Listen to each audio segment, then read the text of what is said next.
Hello everyone, so hi, this is Saurabh Raina. इस video में हम रिवीजन करेंगे molecular basis of inheritance chapter की और हम सारे टॉपिक कवर करेंगे अकॉर्डिंग टू एनसीईआरटी। सबसे पहले दो तरह के न्यूक्लिक एसिड होते हैं लिविंग सिस्टम में। पहले होता है डीएनए। डीएनए है डीऑक्सीराइबोन्यूक्लिक एसिड और ये जेनेटिक मटेरियल है मोस्ट ऑफ द ऑर्गेनिज्म में। सेकंड होता है आरएनए, जिसे राइबोन्यूक्लिक एसिड भी कहते हैं। ये जेनेटिक मटेरियल होता है कुछ वायरसेस में, जिसे रेट्रोवायरस कहते हैं। मैसेंजर की तरह ये काम करता है। एमआरएनए एडाप्टर की तरह ये काम कर सकता है, जैसे टीआरएनए कैटालिटिक, और ये स्ट्रक्चरल मॉलिक्यूल होता है। अगर डीएनए की बात करें ना, ये लॉन्ग चेन होता है ऑफ पॉलीन्यूक्लियोटाइड। तो न्यूक्लियोटाइड जुड़ के क्या बनाते हैं? डीएनए बनाते हैं। तो न्यूक्लियोटाइड का ये क्या होता है? पॉलीमर होता है। Length of DNA usually define as number of nucleotide. तो नंबर ऑफ न्यूक्लियोटाइड बताते हैं लेंथ ऑफ डीएनए, और हम इसे न्यूक्लियोटाइड पेयर भी बोल सकते हैं और बेस पेयर भी बोल सकते हैं, क्योंकि जो डीएनए है वो क्या होता है? डबल स्ट्रैंडेड होता है।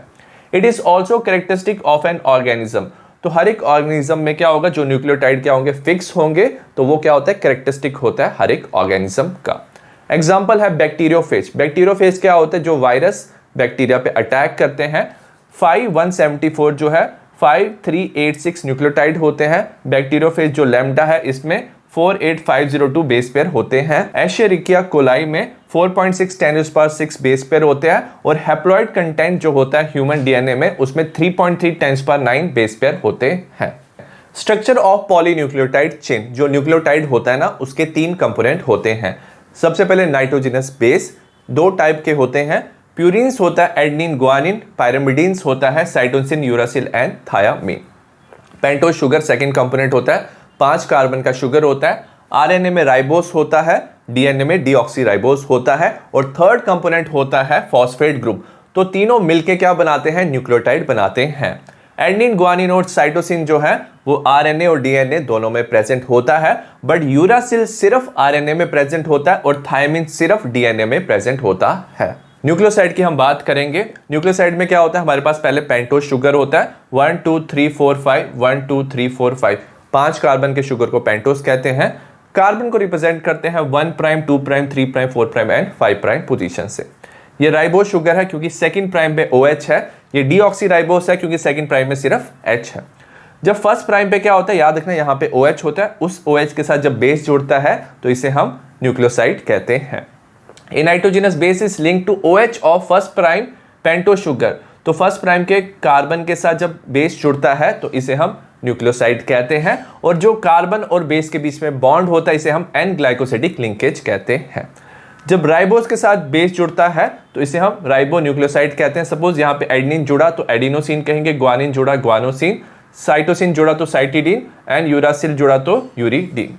वेरास यहाँ पे है हमारा डीऑक्सीराइबोस शुगर। अगर इसके साथ बेस जुड़ा तो डीऑक्सीराइबोन्यूक्लियोसाइड कहते हैं। यहाँ पे हो जाएगा एडेनिन जुड़ेगा डीऑक्सी एडिनोसिन, ग्वानिन जुड़ेगा डीऑक्सी ग्वानोसिन, अगर साइटोसिन जुड़ेगा तो डीऑक्सी साइटिडीन, और थायमिन जुड़ेगा तो डीऑक्सी थायमिडीन। अब न्यूक्लियोटाइड क्या होता है? जब फॉस्फेट ग्रुप जो है वो लिंक होता है OH of 5 prime carbon of the nucleoside.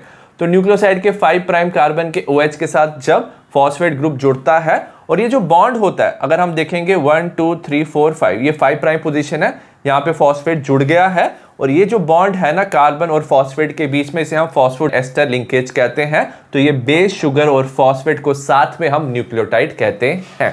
अब जो दो न्यूक्लियोटाइड है ना, they are link through 3 prime 5 prime phosphodiester linkage to form dinucleotide. हमारे पास सपोज 2 न्यूक्लियोटाइड है, ये क्या हमारे पास? Base sugar phosphate, first prime पे बेस है, 5 प्राइम पे फॉस्फेट जुड़ा हुआ है। सिमिलरली यहाँ पे क्या है? बेस शुगर फॉस्फेट है।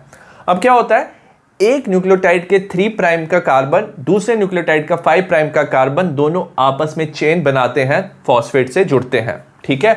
तो they form 3 prime 5 prime phosphodiester linkage. तो ये लिंकेज बनाते हैं, तो ये डाई न्यूक्लियोटाइड बनाते हैं। और अगर ज्यादा न्यूक्लियोटाइड ऐड होते हैं तो ये पॉलीन्यूक्लियोटाइड बनाते हैं। अगर आप न्यूक्लियोटाइड देखोगे ना, एक तरफ क्या है? 5 प्राइम पोजीशन पे फ्री फॉस्फेट ग्रुप प्रेजेंट है, और एक तरफ 3 प्राइम पोजीशन पे फ्री OH ग्रुप प्रेजेंट है। तो हमारा जो न्यूक्लियोटाइड है उसे हम इस वाले एंड को 5 प्राइम एंड ऑफ पॉलीन्यूक्लियोटाइड कहते हैं, और इसे हम 3 प्राइम एंड ऑफ पॉलीन्यूक्लियोटाइड कहते हैं। तो हमने पॉलीन्यूक्लियोटाइड की जब चेन बनाएंगे, 5 प्राइम रिप्रेजेंट करता है free phosphate group, 3 prime represent करता है फ्री OH ग्रुप। और ये क्या होता है, जो ये बैकबोन है पॉलीन्यूक्लियोटाइड की, ये बनता है शुगर एंड फॉस्फेट से। तो शुगर फॉस्फेट क्या बनाता है, इसका बैकबोन बनाता है, और जो बेसिस होते हैं वो क्या होते हैं, फ्री होते हैं। Double helix model of the structure of DNA. Frederick Miescher ने 1869 में डीएनए को आइडेंटिफाई किया था एज ए एसिडिक सब्सटेंस जो न्यूक्लियस में प्रेजेंट है, उसने उसका नाम न्यूक्लिन दिया। Maurice Wilkins and Rosalind Franklin ने प्रोड्यूस किया x ray diffraction data of DNA, और उसी डेटा को यूज करके James Watson and Francis Crick ने 1953 में प्रपोज किया double helix structure of DNA. Irwin चारगाफ ने बोला कि जब डबल स्ट्रैंडेड डीएनए होता है ना, तो ratio of adenine and thymine, guanine और साइटोसिन हमेशा क्या होते हैं, कांस्टेंट होते हैं, और ये जो रेशियो है that is equal to 1। Next हम बात करेंगे salient feature of double helix structure of DNA. जो डीएनए है ना, वो 2 पॉलीन्यूक्लियोटाइड चेन का बना होता है। बैकबोन होता है शुगर एंड फॉस्फेट। तो शुगर फॉस्फेट क्या बनाता है, बैकबोन बनाता है, और जो बेस है दे आर प्रोजेक्टेड इनवर्ड्स। अब जो ये 2 चेन होती है दे आर एंटी पैरेलल, मतलब अपोजिट डायरेक्शन में होती है। एक होती है 3 प्राइम से 5 प्राइम में, other chain from 5 prime to 3 prime, इसे हम एंटी पैरेलल कहते हैं। 2 bases in 2 strands are paired through hydrogen bond. अब ये दोनों स्ट्रैंड्स की जो बेसिस है ना, वो आपस में क्या बना सकते हैं, हाइड्रोजन बॉन्ड बना सकते हैं। एडेनिन जो है वो पेयर्ड होती है थायमिन के साथ, तो एडेनिन के सामने थायमिन आता है, इसे हम बोलते हैं कॉम्प्लीमेंट्री है इसके, ये 2 हाइड्रोजन बॉन्ड बनाता है। ग्वानिन जो है उसके सामने आ जाता है साइटोसिन, ये 3 हाइड्रोजन बॉन्ड बनाता है। प्यूरिन के हमेशा अपोजिट क्या आ जाता है, पायरिमिडीन आता है, और यूनिफॉर्म डिस्टेंस होता है between the 2 strands. Double helix model में जो 2 चेन होती हैं वो कॉइल होती हैं राइट हैंड फैशन में। ये हमारी 2 चेन है, 3 प्राइम से 5 प्राइम, 5 प्राइम से 3 प्राइम। ये जो चेन है ना, ये रिप्रेजेंट करता है शुगर फॉस्फेट बैकबोन, और ये जो अंदर वाली लाइंस है ये बेस के हाइड्रोजन बॉन्ड शो करता है। जो एक टर्न होता है उसे हम क्या बोलते हैं, पिच कहते हैं। उसकी लेंथ होती है 3.4 नैनोमीटर, और एक टर्न में अराउंड 10 बेस पेयर होते हैं। तो बेस पेयर का डिस्टेंस होता है 0.34 नैनोमीटर। अब जो प्लेन है ना 1 बेस पेयर का, वो दूसरे बेस पेयर के ऊपर स्टैक कर रहा है, तो इससे एक्स्ट्रा स्टेबिलिटी आती है। फ्रांसिस क्रिक ने ना सेंट्रल डॉगमा इन मॉलिक्यूलर बायोलॉजी बताया। उसने क्या कहा, जो डीएनए है वो तो पहले सेल्फ रेप्लिकेशन शो करता है, साथ में डीएनए ट्रांसक्रिप्शन करके एमआरएनए बनाता है, और एमआरएनए ट्रांसलेशन करके प्रोटीन बनाता है। Next packing of DNA helix की बात करेंगे। डिस्टेंस बिटवीन बेस पेयर होता है 0.34 नैनोमीटर, और total number of base pair होते हैं न्यूक्लियस में अराउंड 6.6 10⁹ बेस पेयर। अगर टोटल डीएनए की लेंथ की बात करेंगे तो distance into total base pair करेंगे तो हमारा आ जाएगा 2.2 मीटर। बट जो न्यूक्लियस है उसका साइज होता है अराउंड 10⁻⁶ मीटर, काफी स्मॉल होता है। इसमें 2.2 मीटर का डीएनए होता है क्योंकि ये काफी ज्यादा कॉम्पैक्ट होता है। अगर प्रोकैरियोट्स की बात करें, example E coli, they do not have well defined nucleus. Well defined nucleus तो होता नहीं है, बट डीएनए इसमें स्कैटर्ड भी नहीं होता है। इसलिए नहीं होता है क्योंकि डीएनए नेगेटिवली चार्ज होता है और इसको हेल्ड करते हैं पॉजिटिवली चार्ज प्रोटीन, और ये मिलके बनाते हैं न्यूक्लियोइड। यूकैरियोट्स में जो पैकिंग होती है वो और भी ज्यादा क्या होती है, कॉम्प्लेक्स होती है। यहाँ पे सेट ऑफ पॉजिटिवली चार्ज और बेसिक प्रोटीन प्रेजेंट होता है जिसे हिस्टोन कहते हैं। हिस्टोन रिच होता है in basic amino acid like lysine and arginine, और जो हिस्टोन है ना वो ऑर्गेनाइज होता है to form a unit of 8 molecule. तो 8 मॉलिक्यूल मिलके एक यूनिट बनाते हैं जिसे हिस्टोन ऑक्टेमर कहते हैं। अब डीएनए नेगेटिवली चार्ज था, वो क्या करेगा, रैप अराउंड होगा पॉजिटिवली चार्ज हिस्टोन ऑक्टेमर के अराउंड, और ये बनाएगा मिलके न्यूक्लियोसोम। ठीक है, न्यूक्लियोसोम में around 200 base pair of DNA होता है। तो ये हिस्टोन ऑक्टेमर था, डीएनए रैप अराउंड करेगा। एंटी और एग्जिट में H1 हिस्टोन होता है जो इसे कॉम्पैक्ट रखता है। Nucleosome constitute repeating unit of A structure in A nucleus. तो ये बार बार रिपीट होता है और एक थ्रेड लाइक स्ट्रक्चर बनाता है जिसे क्रोमैटिन कहते हैं। The nucleosome in chromatin are seen as bead on string structure. अगर आप क्रोमैटिन देखोगे ना, ये थ्रेड लाइक है, तो इसमें आपको स्मॉल स्मॉल बीड्स दिखेंगे न्यूक्लियोसोम के, तो इसे हम बीड ऑन स्ट्रिंग स्ट्रक्चर भी कहते हैं। क्रोमैटिन फाइबर जो है वो फर्दर क्या करता है, कॉइल करता है एंड कंडेंस होता है metaphase stage of cell division, और ये बनाता है क्रोमोसोम। अब जो पैकिंग होती है ना क्रोमैटिन की, इसमें रिक्वायर होते हैं additional set of protein. In protein को हम नॉन हिस्टोन क्रोमोसोमल और NHC प्रोटीन भी कहते हैं। अगर हम टिपिकल न्यूक्लियस को देखेंगे, सम रीजन ऑफ जो क्रोमैटिन होता है वो लूजली पैक्ड होता है ये स्टेन लाइट होता है, इसे यूक्रोमेटिन कहते हैं। और ये ट्रांसक्रिप्शनली एक्टिव, मतलब ये ट्रांसक्रिप्शन शो करता है, ये वाला रीजन। और जो अदर रीजन होता है वो डेंसली पैक्ड होता है, उसमें अगर आप स्टेन करोगे तो डार्क स्टेन आता है, इसे हेट्रोक्रोमेटिन कहते हैं। और ये ट्रांसक्रिप्शन शो नहीं करता, तो ट्रांसक्रिप्शनली इनएक्टिव होता है। नेक्स्ट है ट्रांसफॉर्मिंग प्रिंसिपल। 1928 में फ्रेडरिक ग्रिफिथ ने परफॉर्म किया था experiment with bacteria Streptococcus pneumonia. और इस बैक्टीरिया को उसने ग्रो किया कल्चरल प्लेट में। उसे 2 स्ट्रेन ऑफ बैक्टीरिया मिले। सबसे पहले जो कुछ बैक्टीरिया थे उन्होंने स्मूथ शाइनिंग कॉलोनीज बनाई, उसे उसने एस स्ट्रेन बैक्टीरिया कहा। ये ना पॉलीसेक्राइड का कोट बनाते थे, जिसकी वजह से ये स्मूथ शाइनिंग कॉलोनीज बनाते थे। ये विरुलेंट थे, मतलब ये निमोनिया कॉज करते थे। सेकेंड टाइप ऑफ जो उसने बैक्टीरिया देखे, they were producing rough colonies, तो उसे उसने आर स्ट्रेन बैक्टीरिया कहा। They do not produce any polysaccharide coat, ये नॉन विरुलेंट होते, मतलब ये निमोनिया कॉज नहीं करते हैं। उसने एक्सपेरिमेंट किया, एस स्ट्रेन बैक्टीरिया को सबसे पहले इंजेक्ट किया माइस में। एज ए रिजल्ट माइस को निमोनिया होगा, माइस विल डाई। जब उसने आर स्ट्रेन बैक्टीरिया इंजेक्ट किया माइस में, क्योंकि जो आर स्ट्रेन है नॉन विरुलेंट है, तो माइस विल अलाइव। नेक्स्ट उसने एस स्ट्रेन लिया, हीट किल लिया और इंजेक्ट किया माइस में, क्योंकि हीट किल था, so as result mice will be live. Next उसने एस स्ट्रेन हीट किल लिया और साथ में आर स्ट्रेन लाइव लिया। और जैसे इंजेक्ट किया ना माइस में, तो सडनली माइस को क्या हो गया, निमोनिया हो गया, माइस डाइस। तो क्या हुआ, जो लाइव आर स्ट्रेन था ना, इन presence of heat killed S strain, suddenly जो आर स्ट्रेन था ना, ये बिकेम विरुलेंट। ये क्या करने लग गया, निमोनिया कॉज करने लगा और ये प्रोड्यूस करने लगा स्मूथ कॉलोनीज। और समहाउ जो आर स्ट्रेन था ना, वो ट्रांसफॉर्म हो गया by heat kill S strain. तो हीट किल एस स्ट्रेन से ये आर स्ट्रेन सडनली क्या हो गया, ट्रांसफॉर्म हो गया, ये चेंज हो गया एस स्ट्रेन में। There must be transfer of a genetic material, कुछ तो जेनेटिक मटीरियल यहां से यहां में ट्रांसफर हुआ है, तो इसे ही हम बोलते हैं ट्रांसफॉर्मिंग प्रिंसिपल। नेक्स्ट है biochemical characteristic of transforming principle. Oswald every, Colin McLeod and McLean McCarthy, they work to determine the biochemical nature of transforming principle in Griffith experiment। तो ये बायोकेमिकल नेचर देखना चाहते थे ट्रांसफॉर्मिंग प्रिंसिपल का। उन्होंने क्या किया, जो बायोकेमिकल्स थे प्रोटीन, डीएनए, आरएनए, उन्होंने उसे प्यूरिफाई किया हीट किल्ड एस स्ट्रेन से, ठीक है, to see which could transform R strain. वो देखना चाहते थे कि इन तीनों में से कौन सा बायोकेमिकल जो है वो हीट किल्ड एस स्ट्रेन से आर स्ट्रेन में ट्रांसफर हुआ और आर स्ट्रेन को एस स्ट्रेन में कन्वर्ट कर लिया। तो सबसे पहले उन्होंने क्या किया, प्रोटीन और आरएनए की डाइजेशन की, मतलब ब्रेकडाउन किया यूजिंग प्रोटीएस। प्रोटीएस प्रोटीन का ब्रेकडाउन करेगा, आरएनएस आरएनए का ब्रेकडाउन करेगा। डिड नॉट अफेक्ट ट्रांसफॉर्मेशन, इनके ब्रेकडाउन के बाद भी ट्रांसफॉर्मेशन इफेक्ट नहीं हुआ, मतलब ट्रांसफॉर्मेशन हुआ, आर स्ट्रेन एस स्ट्रेन में कन्वर्ट हो गया, मतलब प्रोटीन और आरएनए ट्रांसफॉर्मेशन कॉज नहीं कर रहे। नेक्स्ट उन्होंने डाइजेशन ऑफ डीएनए किया विद डीएनएस, तो ये एंजाइम यूज किया, इट डिड इनहिबिट ट्रांसफॉर्मेशन। और डीएनए के ब्रेकडाउन से जो ट्रांसफॉर्मेशन था वो क्या हो गया, इनहिबिट, मतलब स्टॉप हो गया, मतलब जो डीएनए था दैट वाज ट्रांसफॉर्मिंग सब्सटेंस। और डीएनए ही क्या है, जेनेटिक मटेरियल है जो हीट किल्ड एस स्ट्रेन से आर स्ट्रेन में ट्रांसफर हुआ। नेक्स्ट है the genetic material is DNA. Alfred Hershey और मार्था चेस ने 1952 में फाइनल प्रूफ किया कि जो डीएनए है जेनेटिक मटेरियल है। उन्होंने वर्क किया बैक्टीरियोफेज में। वो एक तरह का वायरस होता है जो बैक्टीरिया को क्या करता है, इन्फेक्ट करता है।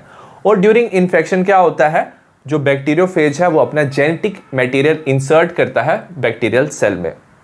तो जो वायरस का जेनेटिक मटेरियल है ना, वो क्या होता है, इंटीग्रल पार्ट हो जाता है बैक्टीरियल जीनोम। तो बैक्टीरिया का जो डीएनए है उसके साथ वायरस का जेनेटिक मटेरियल कंबाइन कर जाता है, और जो बैक्टीरिया है ना वो ज़्यादा वायरस प्रोड्यूस करता है। अब एक्सपेरिमेंट की बात करेंगे। सबसे पहले क्या हुआ, उसने कुछ वायरस को ग्रो किया रेडियो एक्टिव फॉस्फोरस में। रेडियो एक्टिव फॉस्फोरस, उसने फॉस्फोरस 32 लिया। अब जो फॉस्फोरस है वो सिर्फ डीएनए का पार्ट होता है, तो एज ए रिजल्ट क्या हुआ, रेडियो एक्टिव डीएनए हो गया बैक्टीरियोफेज का। रेडियो एक्टिव डीएनए, प्रोटीन में फॉस्फोरस नहीं होता, तो रेडियो एक्टिव प्रोटीन नहीं होगा। और उसने कुछ वायरस को ग्रो किया रेडियो एक्टिव सल्फर में, सल्फर 35। अब सल्फर सिर्फ प्रोटीन में होता है, डीएनए में नहीं होता है, तो इस बैक्टीरियोफेज में रेडियो एक्टिव प्रोटीन होगा। याद रखना, जो आउटर मोस्ट कवरिंग होती है कैप्सिड, जो मैंने रेड से बनाया है, वो क्या हो जाएगा, रेडियो एक्टिव हो जाएगा, और डीएनए रेडियो एक्टिव नहीं होगा। नेक्स्ट जो रेडियो एक्टिव फेज है ना, they are allowed to attach to E coli. तो रेडियो एक्टिव यहाँ पे क्या है, हमारा डीएनए है, यहाँ पे प्रोटीन है रेडियो एक्टिव, यहाँ पे फॉस्फोरस 32 था, सल्फर 35 था। अब हमने इनको अलाउ किया ताकि ये अटैच हो पाए, ई कोलाई हमारा बैक्टीरिया है। तो क्या होगा, इन्फेक्शन होगा। इन्फेक्शन का मतलब ये जेनेटिक मटेरियल अपना क्या कर देंगे, ट्रांसफर कर देंगे। उसके बाद viral coat are remove from the bacteria. अब जो वायरस का कोट होगा ना बैक्टीरिया के साथ जुड़ा होता है, तो इसे हम रिमूव करते हैं by agitating them in blender. तो ब्लेंडर में इसको एजिटेट करके दोनों को हम सेपरेट करते हैं, इसे हम ब्लेंडिंग कहते हैं। और virus particle are separated from bacteria through centrifugation. Next हम सेंट्रीफ्यूगेशन करते हैं। सेंट्रीफ्यूगेशन क्या होता है, जो बैक्टीरिया उसकी डेंसिटी ज़्यादा होती है वो नीचे रह जाता है, और जो वायरस का कोट है उसकी डेंसिटी कम है वो ऊपर हो जाता है, तो दोनों को हम सेपरेट कर लेते हैं।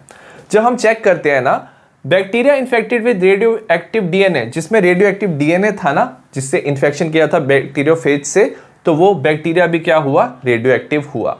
और जो bacteria infected with radio active protein one not radio active, जिसमें रेडियो एक्टिव प्रोटीन था, ये बैक्टीरिया रेडियो एक्टिव नहीं हुआ। इसका मतलब क्या है, जो रेडियो एक्टिव डीएनए था वो क्या कर पाया, ट्रांसफर कर पाया, बैक्टीरिया में प्रोटीन ट्रांसफर नहीं हो पाया। सो इससे हमें पता चला जो डीएनए है वो जेनेटिक मटेरियल है। नेक्स्ट है properties of genetic material, DNA versus RNA. DNA mostly क्या होता है, जेनेटिक मटेरियल होता है, बट कुछ वायरस में RNA is a genetic material. Example tobacco mosaic virus, QB bacteriophage. Genetic material must follow following criteria. तो genetic material को following criteria follow करना है। सबसे पहले it should be able to generate its replica, वो अपना replica बना पाए। अगर हम बात करें दोनों न्यूक्लिक एसिड की, डीएनए एंड आरएनए, दोनों डुप्लीकेट हो सकते हैं, दोनों अपना रेप्लिका बना सकते हैं। सेकंड, अगर हम बात करें, it should be stable chemically, stable होना चाहिए केमिकली एंड स्ट्रक्चरली। जो डीएनए है वो ज़्यादा स्टेबल होता है और बेटर जेनेटिक मटेरियल होता है। वो इसलिए होता है क्योंकि 2' पोजीशन में क्या होता है, OH ग्रुप प्रेजेंट होता है every nucleotide of RNA. As a result RNA labile होता है, अनस्टेबल होता है और वो डिग्रेडेबल होता है। Presence of thymine instead of uracil. तो डीएनए में याद रखना थायमिन होता है जो ज़्यादा स्टेबल होता है, आरएनए में यूरासिल होता है, जिसकी वजह से डीएनए ज़्यादा स्टेबल होता है। आरएनए कैटालिटिक होता है और डीएनए डबल स्टैंडर्ड होने की वजह से ज़्यादा स्टेबल होता है। थर्ड है, it should provide the scope for slow change that are required for evolution. Evolution के लिए ना म्यूटेशन की रिक्वायरमेंट होती है, स्लो चेंजेस की, तो उसका स्कोप होना चाहिए। डीएनए और आरएनए दोनों म्यूटेट करते हैं। आरएनए फास्टर म्यूटेशन शो करता है, डीएनए स्लो, क्योंकि आरएनए अनस्टेबल होता है, म्यूटेशन फास्टर शो करता है। और जिन वायरस में आरएनए का जीनोम होता है उनका शॉर्टर लाइफ स्पैन होता है और ये इवॉल्व फास्टर होते हैं। फोर्थ है, it should be able to express in term of Mendelian character, वो अपने आप को एक्सप्रेस कर पाए मेंडेलियन कैरेक्टर में। अब जो आरएनए है ना वो अपने आप को इजीली एक्सप्रेस कर सकता है क्योंकि वो डायरेक्टली कोड करता है सिंथेसिस ऑफ प्रोटीन, बट जो डीएनए है वो डिपेंड करता है RNA for synthesis of protein. अगर डीएनए आरएनए दोनों की बात करें तो दोनों काम कर सकते हैं जेनेटिक मटेरियल, क्योंकि डीएनए स्टेबल है तो वो स्टोरेज ऑफ जेनेटिक इंफॉर्मेशन के लिए काम आता है और RNA transmission of genetic information के लिए काम आता है। नेक्स्ट है replication of DNA. Watson and Crick ने 1953 में सजेस्ट किया copying mechanism for genetic material. Genetic material कैसे कॉपी बनाता है। 2 स्ट्रैंड्स वुड सेपरेट। उन्होंने बोला जो डीएनए है ना उसकी जो 2 स्ट्रैंड्स हैं they will separate, they will act as a template for synthesis of complementary strand. तो दोनों स्ट्रैंड सेपरेट हो जाएंगी, दोनों टेम्पलेट की तरह बिहेव करेंगी और इसके जो कॉम्प्लीमेंट्री है ना बेस पेयर, वैसे न्यूक्लियोटाइड यहाँ पे जुड़ जाएंगे, तुम्हारा एक डीएनए 2 डीएनए बनाएगा। और आफ्टर कंप्लीशन ऑफ रेप्लिकेशन हर एक डीएनए मॉलिक्यूल में एक तो उसमें पेरेंटल स्ट्रैंड होगा और एक नया सिंथेसाइज स्ट्रैंड होगा, तो इसे ही सेमी कंजर्वेटिव डीएनए रेप्लिकेशन कहते हैं। नेक्स्ट है द एक्सपेरिमेंटल प्रूफ कि डीएनए का सेमी कंजर्वेटिव नेचर है। Matthew Meselson and Franklin star ने परफॉर्म किया फॉलोइंग एक्सपेरिमेंट इन 1958। इन्होंने ना ई कोलाई को ग्रो किया एक मीडियम पे जिसमें NH4Cl अमोनियम क्लोराइड प्रेजेंट है और नाइट्रोजन इसमें 15 प्रेजेंट है। तो ये हैवी आइसोटोप होता है नाइट्रोजन का, जो नाइट्रोजन का सोर्स है। तो काफ़ी जनरेशन तक ग्रो करेंगे तो नाइट्रोजन 15 इनकॉर्पोरेट हो जाएगा न्यूली सिंथेसाइज डीएनए। तो डीएनए के दोनों स्ट्रैंड में नाइट्रोजन 15 आ जाएगा जब बहुत सारे जनरेशन तक ग्रो करेंगे, इसे हैवी डीएनए कहते हैं। अब हैवी डीएनए को डिफरेंशिएट कर सकते हैं नॉर्मल डीएनए से। नॉर्मल डीएनए में दोनों स्ट्रैंड में नाइट्रोजन 14 होगा। बाय सेंट्रीफ्यूगेशन इन सीजियम क्लोराइड, उसकी सेंट्रीफ्यूगेशन करेंगे सीजियम क्लोराइड डेंसिटी ग्रेडियंट में। उसके बाद हम क्या लेंगे, जो हमारे पास हैवी डीएनए वाला ई कोलाई था ना उसे ट्रांसफर करेंगे एक नए मीडियम में जहां पे नॉर्मल NH4Cl में और नाइट्रोजन क्या होगा उसमें 14 होगा। ठीक है, दूसरे मीडियम में हम उसे ट्रांसफर कर देंगे। अब जो ई कोलाई है ना हर 20 मिनट्स में वो डिवाइड करता है, तो वो फर्स्ट जनरेशन बनाएगा 20 मिनट्स में। जब 20 मिनट्स के बाद उसने जनरेशन बनाया, तो जब उनका डीएनए देखा गया तो ये हाइब्रिड डीएनए, मतलब कि एक नाइट्रोजन 14 का स्ट्रैंड था, नाइट्रोजन 15 का एक स्ट्रैंड था, तो एक पेरेंटल स्ट्रैंड आ रहा था और एक नया सिंथेसाइज हो रहा था स्ट्रैंड, तो DNA has a hybrid density. Second generation में देखा उन्होंने equal amount of light and hybrid DNA E coli में प्रेजेंट है। तो देखा उन्होंने यहाँ पे क्या नाइट्रोजन 14 वाला इकोलाई है, तो ये लाइट होगा, और ये नाइट्रोजन 14 है, ये क्या होगा, हाइब्रिड होगा। तो इससे क्या पता चला इन्हें कि न्यूली सिंथेसाइज जो डीएनए है वो अपना एक स्ट्रैंड पेरेंट से ला रहा है, which is semi conservative nature. Similar experiment radio active thymine से किया गया, और ये परफॉर्म किया टेलर एंड उसके कॉलीग्स ने 1958 में, और ये परफॉर्म किया था वीसिया, फाबा और फाबा बीन्स पे। नेक्स्ट है DNA replication, the machinery and the enzyme. जो लिविंग सेल है जैसे ई कोलाई, रेप्लिकेशन में ना सेट ऑफ एंजाइम्स की रिक्वायरमेंट होती है, और मेन एंजाइम होता है डीएनए डिपेंडेंट डीएनए पॉलीमरेज। तो डीएनए पॉलीमरेज क्या करता है, पॉलीमराइजेशन ऑफ डीऑक्सी न्यूक्लियोटाइड। तो डीऑक्सी न्यूक्लियोटाइड को जोड़ के डीएनए का स्ट्रैंड बनाता है, और इसे एक डीएनए का स्ट्रैंड चाहिए रेप्लिकेशन के लिए। हाईली एफिशिएंट प्रोसेस होता है, और ये कैटेलाइज करता है लार्ज नंबर ऑफ न्यूक्लियोटाइड। जैसे ई कोलाई है, 4.6 10⁶ बेस पेयर होते हैं, तो इनको ये क्या करता है, रेप्लिकेट कर सकता है सिर्फ 18 मिनट्स पे, मतलब 2000 बेस पेयर पर सेकेंड। तो काफी ज्यादा एफिशिएंट होता है। अगर कोई भी मिस्टेक हो गई ना, तो उससे म्यूटेशन हो सकता है। अब डीएनए रेप्लिकेशन में ना काफी एनर्जी की रिक्वायरमेंट होती है, तो इसमें होता है डीऑक्सी राइबो न्यूक्लियोसाइड ट्राइफॉस्फेट। जैसे deoxy adenosine triphosphate, deoxy guanosine triphosphate, deoxy cytidine triphosphate, deoxy thymidine triphosphate. इनके जो दो फॉस्फेट के बॉन्ड होते हैं, जब वो ब्रेक होते हैं तो एनर्जी रिलीज करते हैं, तो दे प्रोवाइड एनर्जी, और साथ में ये एज ए सबस्ट्रेट की तरह भी काम करते हैं। For long DNA molecule the two strands can not be separated in its entire length. DNA का मॉलिक्यूल काफी लंबा होता है, तो दोनों स्ट्रैंड्स को सेपरेट नहीं कर पाते, क्योंकि काफी एनर्जी की रिक्वायरमेंट होती है। The replication occur with in A small opening of DNA helix. तो रेप्लिकेशन एक छोटी सी ओपनिंग होता है डीएनए हेलिक्स में, वही होता है, उसे रेप्लिकेशन फॉर्क कहते हैं। और जो अनवाइंडिंग है ना डीएनए की, उसके लिए एंजाइम की रिक्वायरमेंट होती है हेलिकेस। अब जो नया स्ट्रैंड है ना, वो हमेशा सिंथेसाइज होता है 5 प्राइम से 3 प्राइम डायरेक्शन में, और इसी डायरेक्शन में एंजाइम काम करता है डीएनए पॉलीमरेज। अब जो डीएनए पॉलीमरेज है ना, इसको एक छोटा सा आरएनए का प्राइमर की रिक्वायरमेंट होती है, छोटे से सेगमेंट ऑफ आरएनए की, ताकि वो प्रोसेस इनिशिएट कर पाए। अब डीएनए की दोनों स्ट्रैंड्स क्या होती है, टेम्पलेट होती है। एक स्ट्रैंड को हम क्या बोलते हैं, लीडिंग स्ट्रैंड कहते हैं, जो होता है 3 प्राइम से 5 प्राइम पे, और पॉलीमराइजेशन इसमें कॉन्टिन्यूअस होता है 5 प्राइम से 3 प्राइम डायरेक्शन में। लैगिंग स्ट्रैंड में जो टेम्पलेट होता है वो 5 प्राइम से 3 प्राइम होता है, और इसमें जो पॉलीमराइजेशन होती है ना, वो डिसकॉन्टिन्यूअस होती है, मतलब इसमें छोटी छोटी सेगमेंट बनती है 5 प्राइम से 3 प्राइम में, ये थोड़ा ओपन होता है फिर 5 प्राइम से 3 प्राइम में। इन फ्रैगमेंट्स को ओकाजाकी फ्रैगमेंट्स कहते हैं, और ये ज्वाइन करते हैं by enzyme ligase. Region in DNA where replication originate, जिस रीजन में रेप्लिकेशन स्टार्ट होता है उसे ओरिजिन ऑफ रेप्लिकेशन कहते हैं। यूकैरियोट्स में जो रेप्लिकेशन है वो S phase of cell cycle में होता है, और रेप्लिकेशन और जो सेल डिवीजन है ना, वो दोनों कोऑर्डिनेट होने चाहिए। तो रेप्लिकेशन के साथ सेल की डिवीजन होनी चाहिए। फेलियर ऑफ सेल डिवीजन, अगर सेल डिवीजन नहीं होती है तो एक सेल में ज्यादा सेट्स ऑफ क्रोमोसोम हो सकते हैं, उसे पॉलीप्लॉइडी कहते हैं। नेक्स्ट है transcription, the process of कॉपिंग genetic information from one strand of DNA into RNA. तो डीएनए के एक स्ट्रैंड से आरएनए में जब इंफॉर्मेशन कॉपी होगी, इसे ट्रांसक्रिप्शन कहते हैं। इसमें भी क्या होता है, प्रिंसिपल ऑफ कॉम्प्लीमेंट्री इसमें गवर्न करता है, बट प्रोसेस ऑफ ट्रांसक्रिप्शन में एडेनिन के साथ जो बेस पेयर बनाता है वो यूरासिल, क्योंकि आरएनए बन रहा है तो यूरासिल बनाता है instead of thymine. In transcription only one strand act as a template, तो डीएनए का सिर्फ एक ही स्ट्रैंड टेम्पलेट की तरह काम करता है, वो आरएनए बनाता है। अगर दोनों स्ट्रैंड डीएनए के टेम्पलेट की तरह काम करेंगे तो एज ए रिजल्ट क्या होगा, दो हमारे आरएनए बनेंगे, तो वन सेगमेंट ऑफ डीएनए जो होगा वो कोड करेगा 2 डिफरेंट प्रोटीन के लिए। अगर 2 आरएनए बनेंगे तो वो 2 डिफरेंट प्रोटीन के लिए कोड करेंगे, तो जिससे कॉम्प्लिकेशन हो सकता है। और 2 कॉम्प्लीमेंट्री आरएनए फॉर्म, क्योंकि 2 कॉम्प्लीमेंट्री आरएनए बनेंगे, क्योंकि वो एक दूसरे से कॉम्प्लीमेंट्री है, वो दोनों डबल स्ट्रैंडेड आरएनए बनाएंगे और वो प्रिवेंट करेंगे ट्रांसलेशन होने से। ट्रांसक्रिप्शन यूनिट जो होता है, इसके 3 रीजन होते हैं, एक होता है प्रमोटर, सेकंड होता है स्ट्रक्चरल जीन, और थर्ड होता है टर्मिनेटर। और इसमें ट्रांसक्रिप्शन के लिए एंजाइम की रिक्वायरमेंट होती है, तो DNA dependent RNA polymerase use होता है। और ये पॉलीमराइजेशन करता है सिर्फ एक ही डायरेक्शन में करता है, 5 प्राइम से 3 प्राइम डायरेक्शन। तो ये जो डीएनए का स्ट्रैंड होता है 3 प्राइम से 5 प्राइम, तो इसको हम कहते हैं टेम्पलेट स्ट्रैंड। तो यही स्ट्रैंड आरएनए बनाता है। और जो दूसरा स्ट्रैंड होता है 5 प्राइम से 3 प्राइम, इसे कोडिंग स्ट्रैंड कहते हैं। ये किसी की कोडिंग नहीं करता, बट इसकी जो सीक्वेंस है ना आरएनए जैसे होती है जो टेम्पलेट स्ट्रैंड बनाता है। बट डिफरेंस क्या होता है, जो कोडिंग स्ट्रैंड है इसमें थायमीन होता है और जो आरएनए बनता है उसमें यूरासिल होता है। अब जो भी हम रेफरेंस पॉइंट लेते हैं ना, that is made according to coding strand. मतलब कोडिंग स्ट्रैंड को देके हम रेफरेंस पॉइंट बोलेंगे, तो हम इसे बोलेंगे 5 प्राइम और इस एरिया को हम बोल देंगे 3 प्राइम। प्रोमोटर और जो टर्मिनेटर है ना, वो either side of structural gene present होते हैं।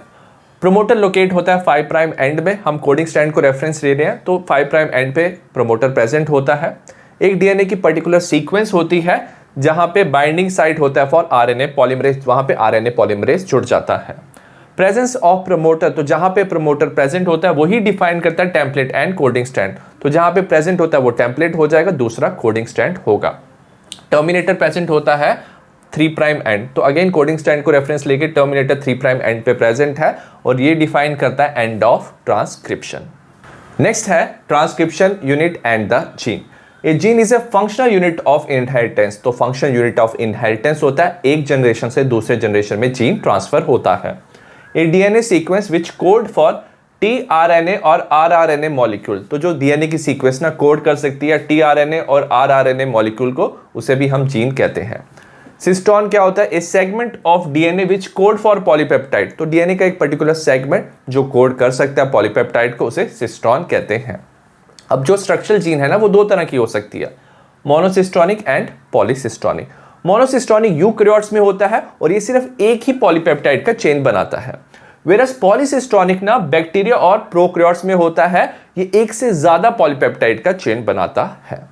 अब जो मोनोसिस्टोनिक स्ट्रक्चरल जीन है जो यूकैरियोट्स में प्रेजेंट है, it is interrupted coding sequence. तो इसमें ना इंटरप्शन होती है। तो फर्दर ये दो पार्ट में डिवाइडेड है, एक्सॉन्स एंड इंट्रॉन्स। जो एक्सॉन्स है ना, वो क्या कर सकते हैं, कोड कर सकते हैं, वो कोडिंग सीक्वेंस है और वो एक्सप्रेस कर सकते हैं पॉलीपेप्टाइड में, और वो मैच्योर आरएनए में क्या होते हैं, प्रेजेंट होते हैं। वेरस जो इंट्रॉन्स है, इंटरवीनिंग सीक्वेंस है, डू नॉट कोड। तो एक्सॉन्स के बीच में ना इंट्रॉन प्रेजेंट होते हैं और ये कोड नहीं करते हैं, ठीक है, और ये मैच्योर आरएनए में भी अपेयर नहीं होते हैं। नेक्स्ट है टाइप ऑफ आरएनए। 3 तरह के आरएनए होते हैं और तीनों आरएनए प्रोटीन सिंथेसिस में हेल्प करते हैं। सबसे पहले होता है एमआरएनए, मैसेंजर आरएनए कहते हैं। ये टेम्पलेट होता है प्रोटीन सिंथेसिस के लिए और इसमें ना इंफॉर्मेशन होता है जेनेटिक कोड की फॉर्म में। अब जो टीआरएनए है, जिसे ट्रांसफर आरएनए कहते हैं, ये क्या कर सकता है, एमआरएनए का जेनेटिक कोड रीड करता है और according to the genetic code ना ये अमीनो एसिड लाता है। नेक्स्ट है आरआरएनए, जिसे राइबोसोमल आरएनए भी कहते हैं। ये ना स्ट्रक्चरल पार्ट है राइबोसोम का, तो राइबोसोम का ये पार्ट होता है और इसका ना कैटालिटिक रोल होता है ट्रांसलेशन में, तो ट्रांसलेशन प्रोसेस में ये हेल्प करता है। नेक्स्ट है process of transcription. The process of transcription is the formation of mRNA.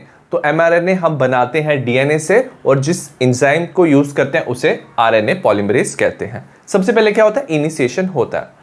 RNA polymerase जो एंजाइम है अलोंग विद इनिशिएशन फैक्टर, जिसे सिग्मा फैक्टर कहते हैं, बाइंड करता है डीएनए सीक्वेंस एट प्रमोटर। तो डीएनए की ना एक पर्टिकुलर सीक्वेंस होती है, उसे हम प्रमोटर कहते हैं। उसमें आरएनए पॉलीमरेज सिग्मा फैक्टर, जिसे इनिशिएशन फैक्टर कहते हैं, तो दोनों उस जगह पे बाइंड करता है प्रमोटर पे, ठीक है। और जिस स्ट्रैंड पे बाइंड होता है उसे टेम्पलेट स्ट्रैंड कहते हैं, तो वहां पे ट्रांसक्रिप्शन शुरू हो जाती है।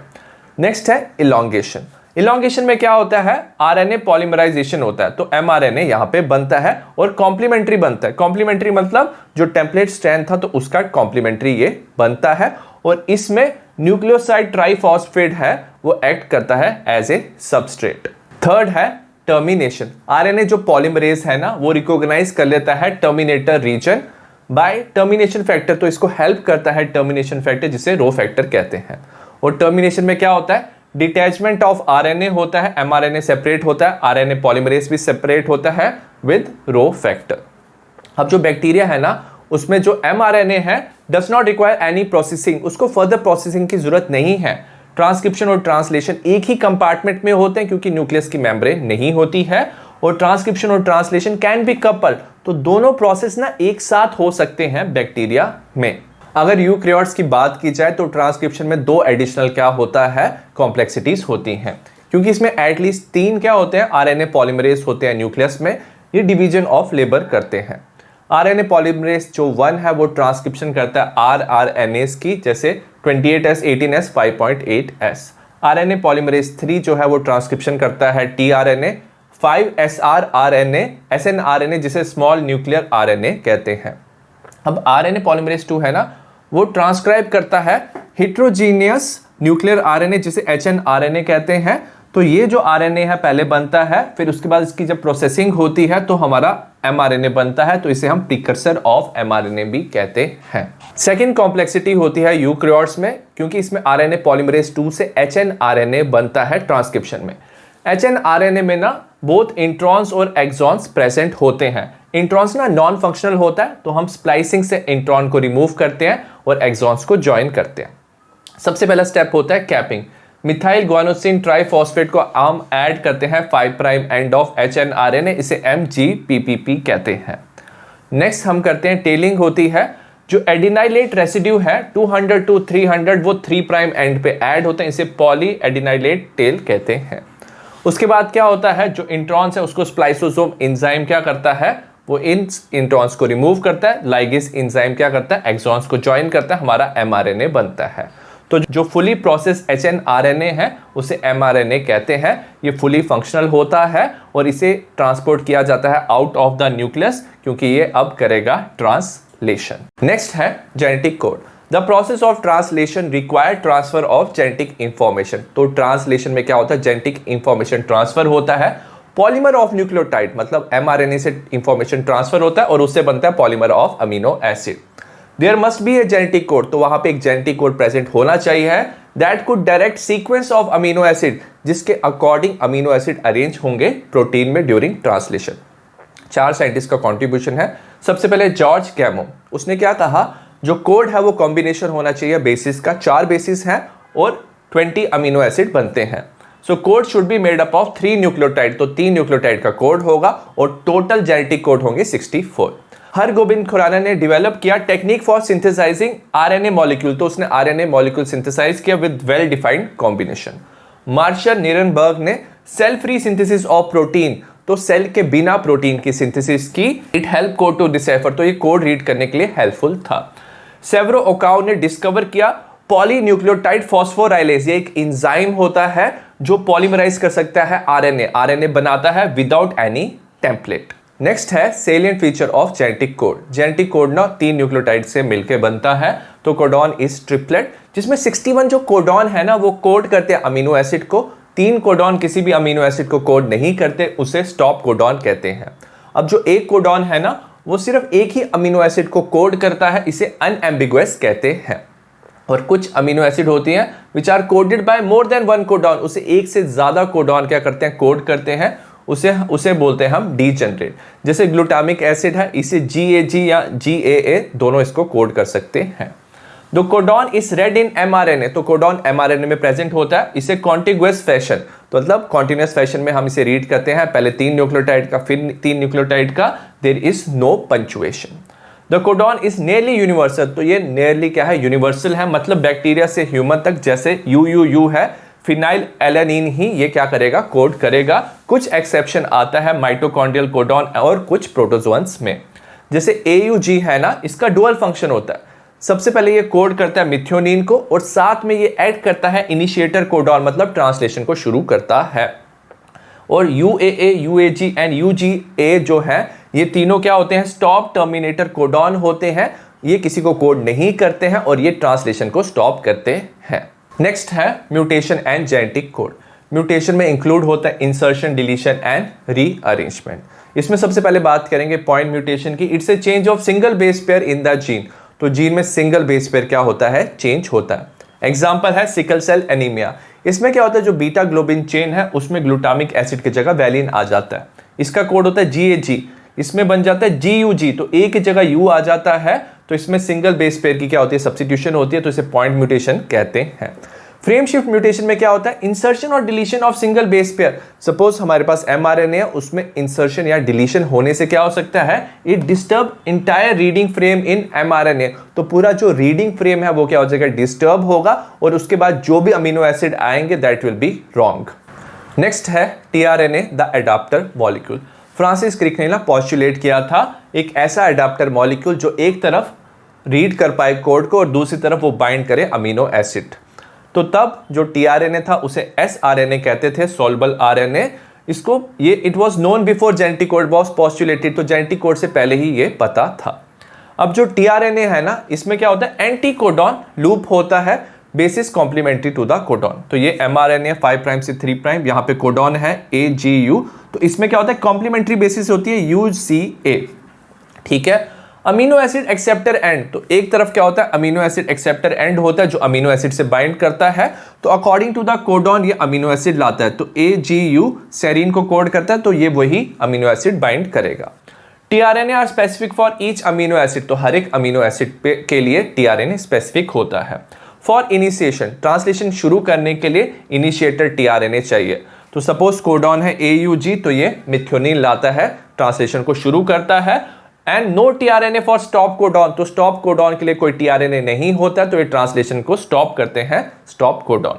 अब जिसका सेकेंडरी स्ट्रक्चर क्या होता है, क्लोवर लीफ लाइक स्ट्रक्चर होता है, बट जब एक्चुअल स्ट्रक्चर देखेंगे तो ये इन्वर्टेड L दिखता है।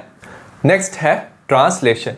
It is the process of polymerisation of amino acid to form polypeptide. तो अमीनो एसिड क्या करते हैं, पॉलीमराइजेशन से पॉलीपेप्टाइड बनाते हैं। और ऑर्डर एंड सीक्वेंस ऑफ जो अमीनो एसिड है वो डिफाइन होता है by sequence of bases in mRNA। तो mRNA में कोडॉन होता है, अकॉर्डिंगली वैसे क्या आते हैं, अमीनो एसिड जुड़ते हैं उसी ऑर्डर में। अब जो अमीनो एसिड है वो ज्वाइन करते हैं पेप्टाइड बॉन्ड से।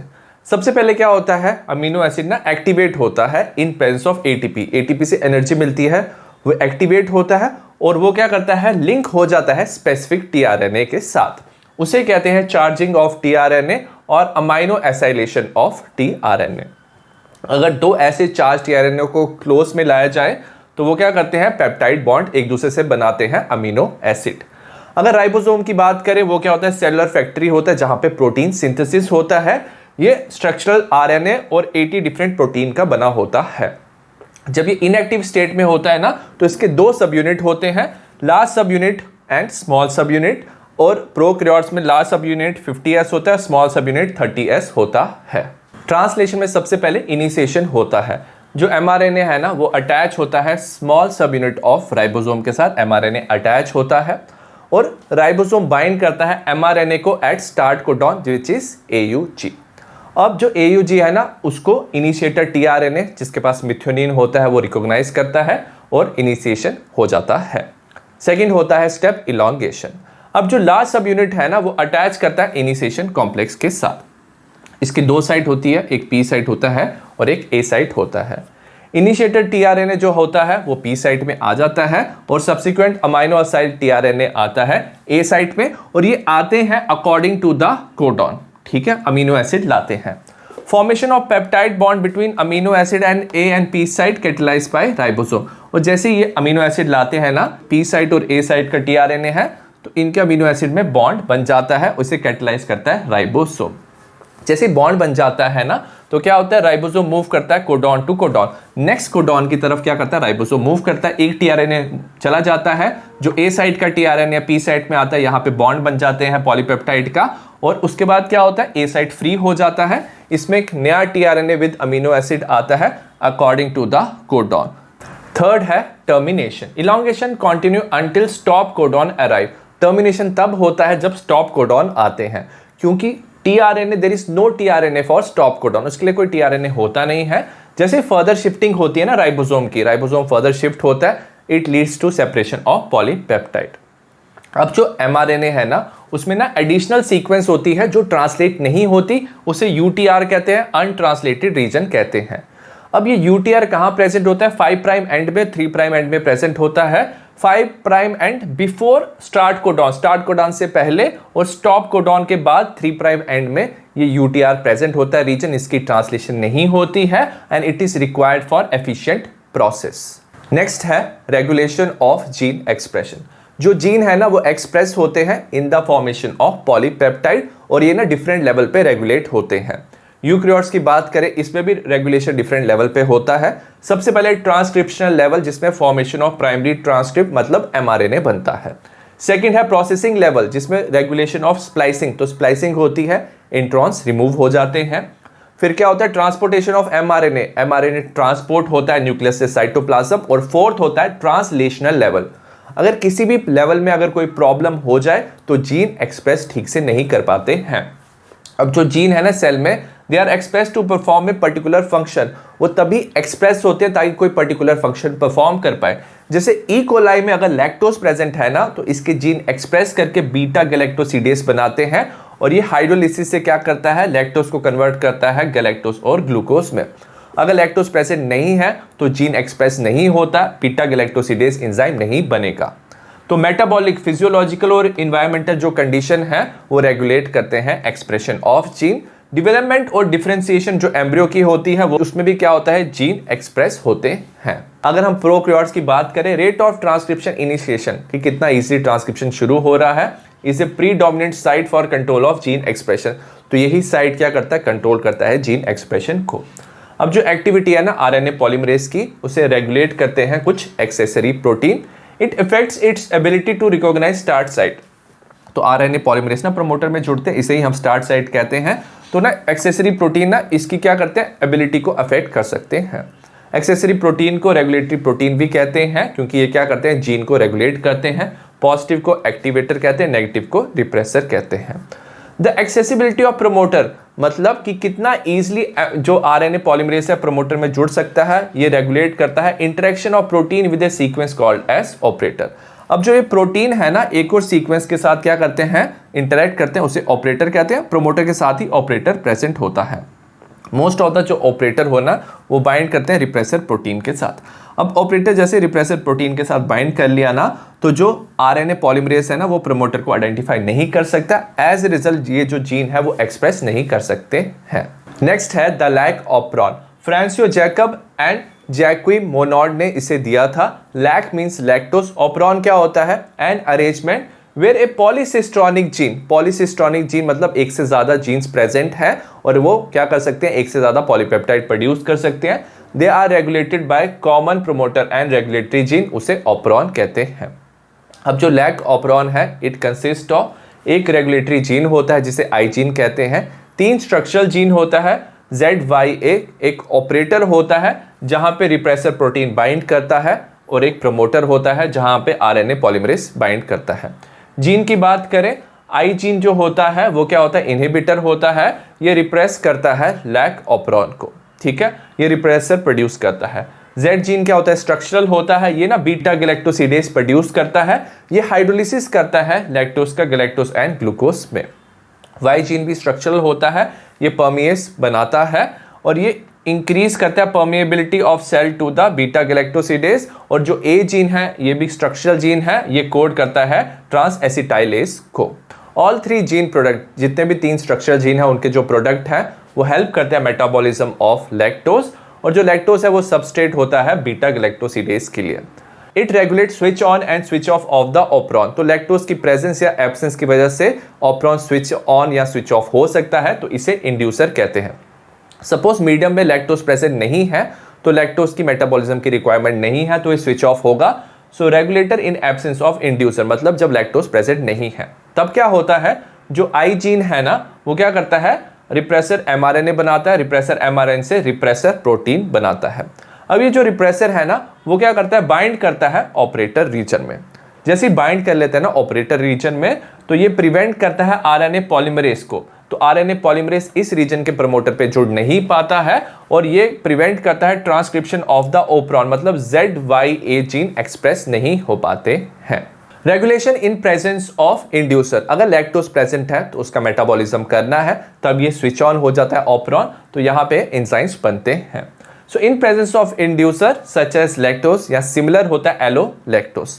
रिप्रेसर है ना वो इनएक्टिव हो जाता है by interaction with inducer, repressor protein था तो इंड्यूसर इसके साथ जुड़ जाता है, इसे इनएक्टिव कर लेता है, वो ऑपरेटर के साथ बाइंड नहीं कर सकता।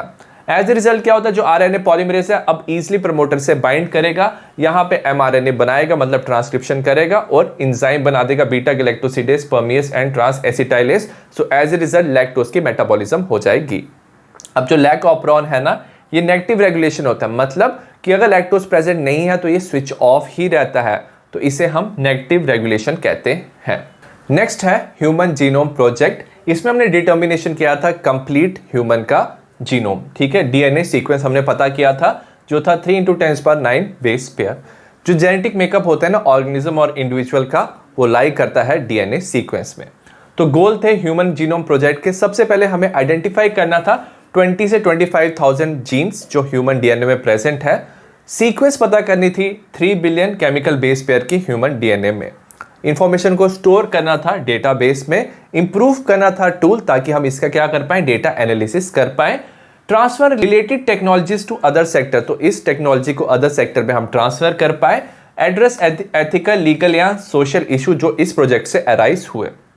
अब इसके साथ क्या हुआ, डेवलपमेंट हुआ न्यू एरिया ऑफ बायोलॉजी जिसे बायो इन्फॉर्मेटिक्स कहते हैं। डीएनए सीक्वेंसिंग की 2 मेथडोलॉजीज थी। सबसे पहले एक्सप्रेस सीक्वेंस स्टेप, इसमें हमने सिर्फ आइडेंटिफाई किया वो जीन्स जो एक्सप्रेस हो रहे थे आरएनए में। सेकंड है सीक्वेंस एनोटेशन, इसमें हमने होल सेट ऑफ जीनोम की सीक्वेंसिंग की, इसमें coding and non coding sequence दोनों इंक्लूडेड थे। डीएनए को सबसे पहले आइसोलेट करेंगे और उसको स्मॉल फ्रेगमेंट में कन्वर्ट करेंगे एंजाइम से। क्लोन यूजिंग स्पेशलाइज्ड वेक्टर, तो वेक्टर से ना उसकी हम क्लोनिंग करेंगे उस सेगमेंट की। एम्पलीफिकेशन मतलब बहुत सारी उसकी कॉपीज बनाएंगे ईच फ्रेगमेंट ऑफ डीएनए, हर एक फ्रेगमेंट जो कि स्मॉल फ्रेगमेंट की बहुत सारी कॉपीज बनाएंगे। फ्रेगमेंट्स है ना उसकी सीक्वेंसिंग करेंगे, ऑटोमेटेड होगी डीएनए सीक्वेंसर से। ये फ्रेडरिक सैंगर ने दिया था। अब जो सीक्वेंस होगा ना, it is based on overlapping region, क्योंकि बहुत सारी सेगमेंट है, बहुत सारा ओवरलैपिंग रीजन होगा, तो कंप्यूटर बेस्ड प्रोग्राम क्या करेगा, सारी सीक्वेंस को ओवरलैप सीक्वेंस से एक कंप्लीट सीक्वेंस बनाएगा। नेक्स्ट है salient feature of human genome. Human genome में 3164.7 मिलियन बेस पेयर होते हैं। एवरेज जीन होती है 300 बेस पेयर की, और जो लार्जेस्ट जीन है ना वो डिस्ट्रॉफिन है, 2.4 मिलियन बेसिस इसमें प्रेजेंट है। टोटल जीन अराउंड 30,000 है। Almost all the nucleotide basis जो है वो सेम होता है, ऑल द पीपल अराउंड 99.9%।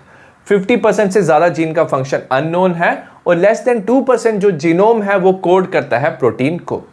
अब क्या होता है, रिपीटेड सीक्वेंस आती है लार्ज पोर्शन, तो बार बार क्या होता है, कुछ सीक्वेंस बार बार रिपीट होती है डीएनए में, और जो ये रिपीटेड सीक्वेंस है वैसे तो किसी को कोड नहीं करती, बट क्रोमोसोम का स्ट्रक्चर, डायनेमिक्स और एवोल्यूशन के लिए ये हेल्पफुल है।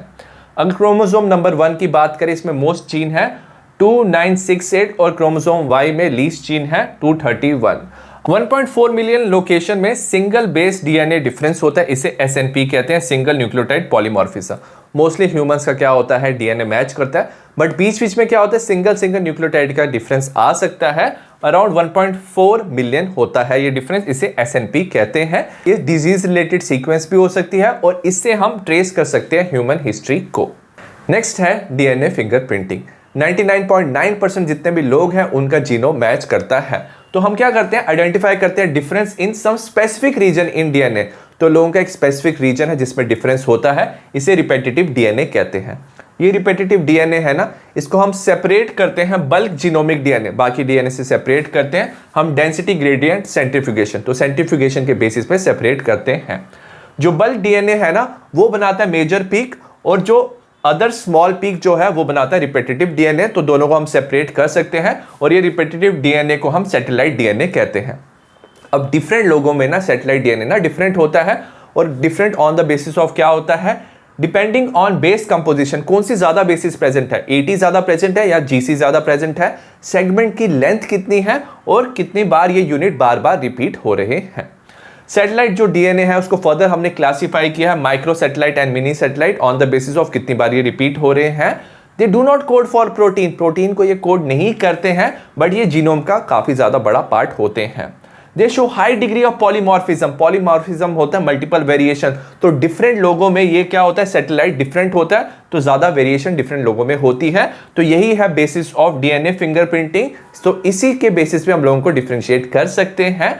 पॉलीमॉर्फिज्म आर इनहेरिटेड, तो ये पेरेंट से ऑफस्प्रिंग में ट्रांसफर होता है, तो आप किसी भी पेरेंट को आइडेंटिफाई कर सकते हो उनके ऑफस्प्रिंग से। डीएनए फिंगरप्रिंटिंग डेवलप किया था एलेक्स जेफरी ने। उसने लिया था मिनी सैटेलाइट डीएनए, जिसे उसने वीएनटीआर कहा, variable number of tandem repeat. सबसे पहले डीएनए को क्या किया, आइसोलेट किया सेल से। उसके बाद डीएनए का ब्रेकडाउन किया, उसे डाइजेशन कहते हैं। उसने इंजाइम यूज किए, रिस्ट्रिक्टिव एंडो न्यूक्लियस। उसके बाद डीएनए के फ्रेगमेंट्स को ना सेपरेट किया बाय इलेक्ट्रोफोरेसिस, जेल इलेक्ट्रोफोरेसिस किया। एक जेल लिया, उसमें डीएनए डाला, एक तरफ पॉजिटिव चार्ज एक तरफ नेगेटिव चार्ज रखा। डीएनए का नेगेटिव चार्ज था, पॉजिटिव चार्ज की तरफ मूव करेगा, तो on the basis of the size DNA separate हो जाएगा। उसके बाद जो डीएनए के फ्रेगमेंट्स थे ना, उसने ट्रांसफर किया नाइट्रोसेलुलोज या नाइलॉन मेम्ब्रेन में। हाइब्रिडाइजेशन किया डीएनए का यूजिंग लेबल वीएनटीआर प्रोब। अब डीएनए के क्या होंगे, कुछ न्यूक्लियोटाइड्स होंगे, तो कॉम्प्लीमेंट्री न्यूक्लियोटाइड क्या किया उन्होंने, वीएनटीआर प्रोब लिया। ये क्या होते हैं, ये रेडियो एक्टिव होते हैं और ये कॉम्प्लीमेंट्री होते हैं, तो ये अपने आप को अरेंज करेंगे अकॉर्डिंग टू द डीएनए। और उसके बाद हम हाइब्रिडाइज डीएनए को क्या कर सकते हैं, उसकी फ्रेगमेंट को डिटेक्ट कर सकते हैं यूजिंग ऑटो रेडियोग्राफी। इसमें क्या यूज होता है, एक्सरे यूज होता है। सो इससे हमें क्या मिल जाएगा, डीएनए की फिंगरप्रिंटिंग मिल जाएगी इंडिविजुअल की। आई होप आपको इस चैप्टर की रिवीजन समझ आई हो। सिमिलर टाइप ऑफ वीडियो मैंने बाकी चैप्टर्स के बनाए हैं, डिस्क्रिप्शन में लिंक मिल जाएगा। तब तक सी यू एंड बाय।